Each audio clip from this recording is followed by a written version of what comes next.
Mr. Carlos Ghosn is a name that's very familiar to us here in India, especially on Indian television. He is the man who heads the Renault-Nissan alliance in India today, though, very specifically for the new product from Renault. Thank you for speaking to us. It's always good to see you. Thank you for having me. And it's great that you're here for such a special occasion, because the car behind us is what brings you here. It's a very significant announcement for many reasons, but most crucial perhaps, from the way we look at it, is the fact that you once again take a stab at what's always been seen as this very strong citadel for one brand, Suzuki. Is this the right product? Is this the credible product, you think? I think it is, but obviously it's going to be to the Indian consumer to make the final decision. It's an important event for us. First, because it's a completely new platform. It's the A platform, and this platform is geared toward global markets.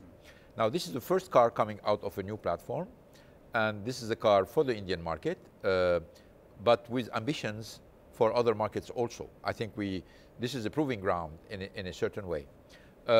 This is a huge segment of the Indian market. 25% of the Indian market is made by products like the one that Kwid is going to be challenging.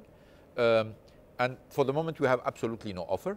So this is the first offer we have on this market. We have two main competitors. You mentioned one of them. Obviously, the task is to come better than these competitors on everything which matters for the consumer: fuel efficiency, functionalities, size, volumes, navigation systems.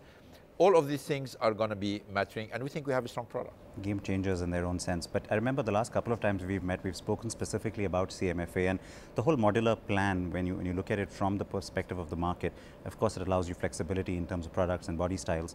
In this particular end of the market, which is so fiercely competitive and where each cost matters perhaps more than in higher segments, does that advantage play up for you? Because even this is not just a regular hatchback; it's got attributes of an SUV, a crossover.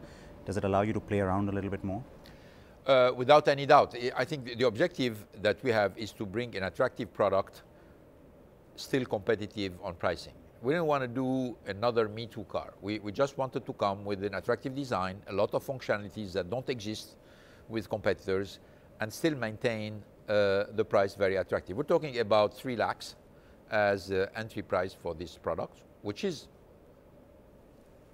taking in consideration the pricing existing in India will be very competitive. But on top of this, we have a very nice design. We have a top-level fuel efficiency, and we have a great navigation system, 7-inch screen. You have a lot of things that are going to be really special for the consumer. And at the end of the day, we're going to have to measure ourselves product against product with competition. But you've said very clearly that the car sits between 3 and 4 lakh rupees, which is, of course, just the sweet spot. As you mentioned, if you go above 4 lakhs, it's pretty much over. You're not relevant. Yeah. You're not relevant. Yeah. Now, that consumer is aspirational, is, of course, value conscious at the same time. It's a very similar proposition that you spoke of when you drove Datsun into the market. How will the two sit next to each other? Well, I think if you want to really be successful in India, I'm meaning really, you need to have a platform based in India.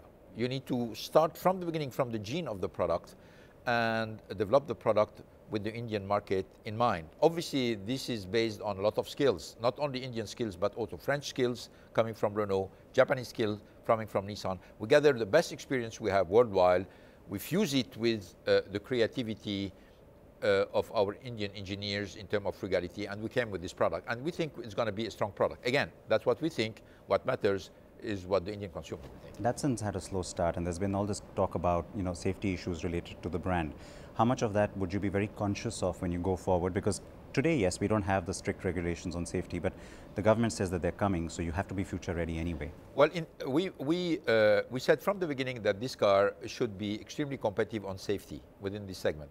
It will be offered with an option, with an airbag option already from the beginning, and it should be, if not equal, certainly better in many safety features than the existing offer on the market. Mr. Ghosn, you, I think, are one of the few people who will always acknowledge even your mistakes in the market, and you say that you learn from them. One of the things you've said today is that there will definitely be no more cross-badging between Nissan and Renault in India. Could there be cross-badging between, let's say, Dacia and a product like this, globally, outside India? In fact, what we want to mean is on the same market, you'll never have the same product with two different brands. Okay? The same product can have a different brand outside a market. That's possible. But we'll never have on the same market the same object with two different brands. But keeping that in mind, then how aggressive will you be with your export targets? Because a lot of your plan now in India also rests on really huge volumes coming from this market itself. So for the alliance and especially for Renault, what kind of export focus would you like to adopt? The priority of the product is India. We may have some export, not as a continuous stream of export, but particularly to test some other market with this product before we start to produce this car in other markets. You know, I don't believe on the fact that you can, on a continuous basis, export cars systematically in a large market.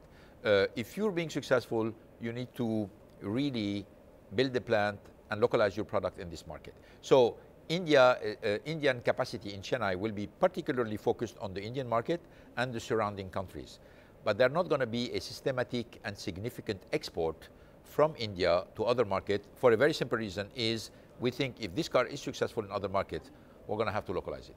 All right, one last point before I let you go, sir. The talk about how the Indian consumer continues to evolve and continues to change. There's been an acceptance now for more premium products, while of course segments like this will continue to thrive.